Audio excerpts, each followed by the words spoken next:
کہ ایک مولانا صاحب بیان فرما رہے ہیں کہ صحابہ کرام رضی اللہ عنہم سے پیغمبر علیہ السلام نے زبانی یا تحریری ایسا کوئی سوال نہیں کیا کہ ایمان کے لغوی شرعی معنی بیان کیے، ایسا کہیں ثابت نہیں ہے، اور اس کے ذریعے سے ایمان سیکھا نہیں جا سکتا۔ اور الفاظ کی بحث کو علم سمجھنا یا الفاظ کی بحث کو ایمان سمجھنا، اس سے ایمان کا کوئی تعلق نہیں ہے، بلکہ پیغمبر علیہ السلام کے یہاں صحابہ کرام کو عملی طور پر ایمان سکھلایا جاتا تھا، نہ کہ تقریری یا تحریری طور پر۔ تو اس طرح سے بیان کرنا کہاں تک صحیح ہے؟ اور کیا ایمان کی تعلیم کے لیے مدارس وغیرہ میں جو امتحانات کا سلسلہ جاری ہے، زبانی یا تحریری، یہ شرعاً صحیح ہے یا نہیں؟ آپ مدارس میں پڑھ لیجیے ایمان کی بحث اور اس کے لغوی اور اصطلاحی معنی۔ آپ سے سوال ہوگا مدرسے میں کہ بتاؤ ایمان کسے کہتے ہیں، تو آپ قلم سے لکھ کر جواب دیں گے کاغذ پر کہ ایمان جسے کہتے ہیں لغتاً اور شرعاً، آپ اس کے جواب دے دیں گے اور آپ کو اول نمبر سے پاس کر دیا جائے گا۔ میرے نزدیک ایسا کوئی امتحان صحابہ کا ثابت نہیں ہے کہ جس میں ان سے قلم کاغذ رکھ کر یا کتاب بند کر کے ان سے سوال کیا گیا ہو کہ بتاؤ ایمان کسے کہتے ہیں۔ اور یہاں مدرسے میں ایمان یزید انقص کی بحث پڑھتے ہیں اور اس سے مستدلات اور اس کے اندر ایک دوسرے کے جو ہے بحث کو بیان کر کے سمجھتے ہیں کہ ہم ایمان میں کامیاب ہو گئے ہیں۔ اور ایمان کے سوال میں میرا پرچہ سوال کا بڑا اچھا بنا ہے، حالانکہ اس کو صاف لکھا ہے علماء نے کہ اس کا ایمان سے کوئی تعلق نہیں ہے۔ اب الفاظ کی بحث کو علم سمجھنا، الفاظ کی بحث کو اور الفاظ کے بیان کرنے کو ایمان سمجھنا، اس سے ایمان کا کوئی تعلق نہیں۔ اس سے ایمان کا مجھے کوئی ثابت کر دے کہ صحابہ سے ایمان کے بارے میں سوال کیا گیا ہو اور صحابہ نے کئی لغتاً شرعاً اصطلاحی معنی کئی بیان کیا ہوں صحابہ نے ایمان کے، کئی ثابت کیا۔ حضور اکرم صلی اللہ علیہ وسلم کے یہاں آپ صلی اللہ علیہ وسلم کے یہاں صحابہ کو ایمان عمل کے ذریعے سکھلایا جاتا تھا، عملی طور پر ایمان سکھلایا جاتا تھا۔ عجیب بات ہے، ایمان عملی طور پر سکھلایا جاتا تھا اور پھر اس ایمان کا عملی امتحان ہوتا تھا، نہ تقریری امتحان ہوتا تھا نہ تحریری ہوتا تھا، کچھ نہیں۔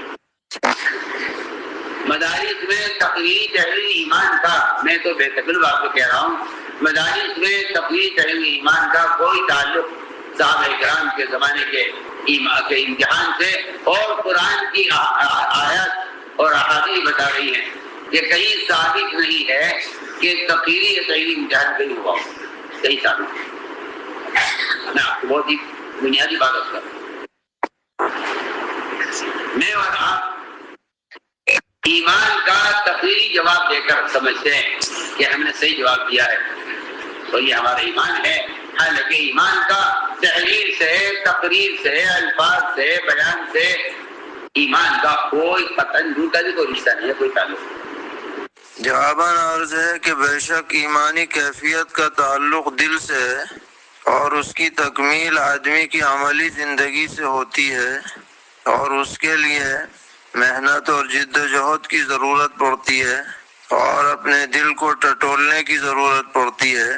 لیکن ایمان کہتے کسے ہیں؟ ایمان کے حدود کیا ہے؟ ایمان کس چیز کا نام ہے؟ اس بارے میں سوالات بھی موجود ہیں احادیث شریفہ میں، اور قرآن پاک کی آیات سے بھی صراحتاً اور دلالتاً یہ چیزیں ثابت کی جاتی ہیں۔ تو کیفیات کا نمبر تو بعد میں آئے گا، علم کا نمبر پہلے آدمی کو پتہ تو چلے کہ ایمان ہے کیا چیز، اس کے بعد ہی تو آدمی ایمان سیکھے گا اور اس پہ عمل کرے گا۔ تو چنانچہ مشہور حدیث ہے حضرت جبرائیل علیہ السلام کی کہ انہوں نے پیغمبر علیہ السلام سے آ کر سوالات کیے عمل ایمان، تو آپ نے جواب دیے تاکہ صحابہ کو پتہ چلے ایمان کہتے کسے ہیں۔ مل اسلام، اسلام کے بارے میں پوچھا تو اس کا جواب دیا، احسان کے بارے میں پوچھا تو اس کا جواب دیا، اور خود نبی اکرم علیہ الصلوۃ والسلام نے بعض مواقع پر صحابہ کرام رضی اللہ عنہم کو جانچنے کی کوشش فرمائی۔ ایک حدیث ہے جو دلائل النبوہ وغیرہ میں منقول ہے کہ آپ نے پوچھا صحابہ سے کہ اللہ کے مخلوق میں سب سے زیادہ تعجب خیز ایمان کس کا ہے؟ صحابہ نے عرض کیا کہ فرشتوں کا۔ حضور نے فرمایا کہ وہ ایمان کیوں نہیں لائیں گے، ان کے سامنے تو سب چیزیں موجود ہیں۔ تو صحابہ نے کہا تو نبیوں کا ہے، تو آپ نے اس پر بھی فرمایا کہ نبی پر تو وحی نازل ہوتی ہے، وہ ایمان کیوں نہ لائیں گے؟ تو صحابہ نے فرمایا کہ ہمارا ایمان سب سے تعجب والا ہے۔ تو حضور نے فرمایا تم کیوں ایمان نہیں لاؤ گے؟ تمہارے سامنے قرآن اتر رہا ہے، خود پیغمبر موجود ہیں۔ تو صحابہ نے عرض کیا کہ حضرت پھر آپ ہی بتلائیے۔ تو حضور نے فرمایا کہ جو میرے بعد لوگ آئیں گے مجھے دیکھے بغیر ایمان لائیں گے، ان کا ایمان تعجب خیز ہے۔ تو یہ سوال و جواب ہی تو ہو رہا ہے، یہی ایک طرح سے امتحان ہے، اور مدارس میں جو امتحانات کا سلسلہ ہے اس کے ثبوت کے لیے اس طرح کا حضور کا صحابہ سے سوال کرنا اتنی دلیل کافی ہے، اس کو غیر ثابت کیسے کہا جا سکتا ہے؟ اسی طرح صحیح حدیث بخاری شریف میں کئی جگہ موجود ہے، سیدنا حضرت عبداللہ ابن عمر رضی اللہ عنہما فرماتے ہیں کہ پیغمبر علیہ السلام نے ارشاد فرمایا کہ ان من الشجرۃ شجرا لا يسقط ورقها، کہ ایک درخت ہے کہ جس کے پتے نہیں ٹوٹتے، اور وہ مسلمان کی مثال ہے۔ فحدثونی ما ہی، بتاؤ وہ کون سا درخت؟ یہ سوال ہوا، سب صحابہ جو مجلس میں موجود ہیں ان سے پوچھا جا رہا ہے، گویا امتحان لیا جا رہا ہے۔ تو صحابہ مختلف درختوں کے بارے میں غور کرنے لگے کہ کون سا ہو سکتا ہے، جنگل میں جو درخت پائے جاتے ہیں۔ حضرت ابن عمر فرماتے ہیں کہ میں اگرچہ بچپن تھا میرا، میں چھوٹا تھا، لیکن میرے دل میں خیال آیا کہ یہ شاید حضور جس درخت کے بارے میں پوچھ رہے ہیں وہ کھجور کا درخت ہے، جو اپنی نافعیت میں، نفع بخش ہونے میں ایک مسلمان کی مثال بن سکتا ہے۔ لیکن شرم آئی کہ بڑے بڑے لوگ موجود ہیں، میں کیا جواب دوں؟ پھر صحابہ نے حضور ہی سے پوچھا کہ حضرت آپ ہی بتائیں، تو آپ نے بھی یہی کھجور کے درخت کے بارے میں بتلایا۔ تو اس طرح کے سوالات آپ فرماتے تھے، اور پھر کبھی صحابہ جواب دیتے تھے، کبھی آپ خود اس کا جواب مرحمت فرماتے تھے، تاکہ دین کی باتیں علم میں آئیں۔ اس کے بعد پھر کیفیات کا نمبر آتا ہے۔ ظاہر ہے کہ ایمان جتنا مضبوط ہوگا، دل میں یقین جتنا کامل ہوگا، اتنے ہی آدمی اعمال پر جمے گا اور اس پر عمل کرنے کی کوشش کرے گا۔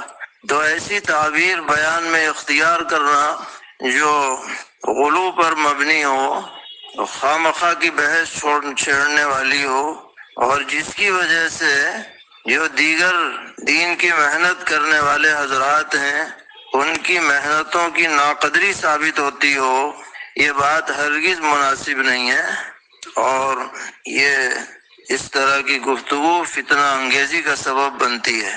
نہ تو ایسی باتیں بیان کرنی چاہیے، نہ ان باتوں کو نقل کرنا چاہیے۔ جو علماء نے بحثیں لکھی ہیں کتابوں میں ایمان کے سلسلے میں، وہ بنیادی بحثیں ہیں، قیمتی ہیں، امت کے لیے نفع بخش ہیں، انہیں کو سامنے رکھ کر کے تو پھر اگلی باتیں کہی جاتی ہیں کہ ان چیزوں پر ایمان لانا ہے اور ان کو اپنے دل کے اندر جمانا ہے۔ ان میں کوئی ٹکراؤ نہیں ہے، اور یہ کوئی بات بھی غیر ثابت نہیں ہے، اس کا ثبوت موجود ہے۔